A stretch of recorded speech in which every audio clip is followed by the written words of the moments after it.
What's up, Cards Chat? Jeff Gross here, and today we are going to do a lesson on bluff catching. So let's pick up this hand. This was from a charity event, the MS Prism Power, raising for multiple sclerosis, and we do go ahead and go 3x.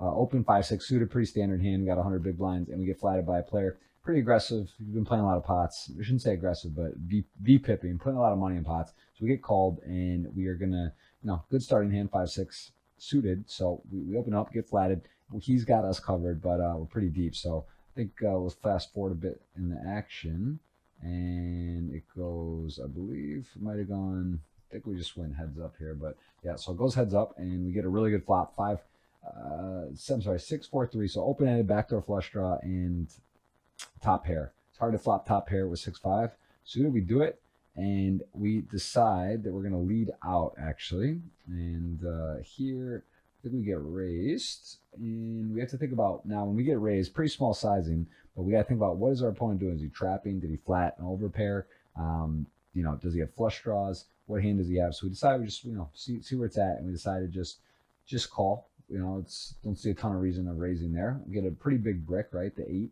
non-diamonds on the turn, and we go ahead and get a really good price. So when we get this good price, again, we have a decision to raise or call. I think we just get price to call. We just call, and then on the river, the jack of spades comes. Again, kind of a brick. It's not a diamond. I don't know, like the hands, even like 7s that could flat, possibly 9s.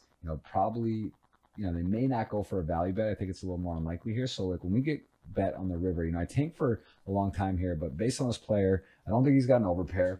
I think the most likely hand, I said it out loud here, is that he has I don't have a diamond in my hand. Listen to what I'm saying.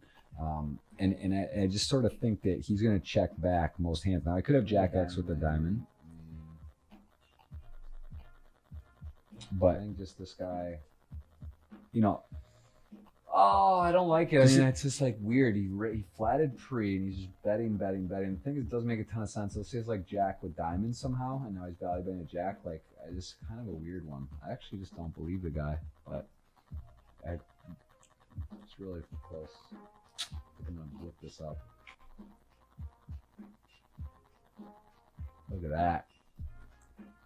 Nice. Yeah, so that was a pivotal pot. We ended up going heads up in this tournament for a 10K WSL PC, and that was a pivotal pot. Take control of the table with the chip lead, and ultimately hero calling there. But just when you started thinking about it, this is one of the things when you're looking at a hand like this, you wanted to say, okay, I don't have any diamonds, so that's important. So you're not blocking any of the bluffs. I also have I have a 5 in my hand for the straight.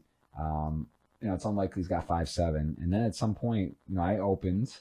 And I get the sizing of it as well was very affordable. Like he was trying to keep control of the hand, and then on the river, half pot. I don't know, just the whole thing stunk. And it's just one of those things when you are hero calling, you want to think about your opponent's perceived range. What could he have? What makes sense? He flatted pre-flop. He could have some sets there. He could have 4s, could have 3s. Don't block that. Block set of 6s.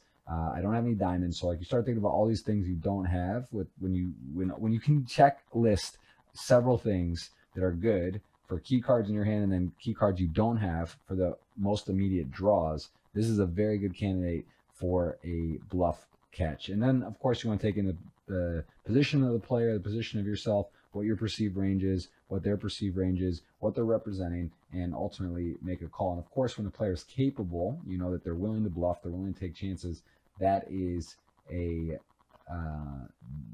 good time to go for a call. So, just one of those things. Just felt right, and our radar was on. Spidey sense is right, and we make a nice hero call. So the lesson on there is hero call. Look at your blockers; they're anti-blockers, and the fact that we have such a good candidate, we're just got to call. I think it was just too many factors that point to call, and this is something you really should be considering. Not only what your hand is in relation to the board, but also what the likely bluffs are. And if you do not block any of those hands, like I don't have a dime in my hand, this makes it even more of a fist pump call.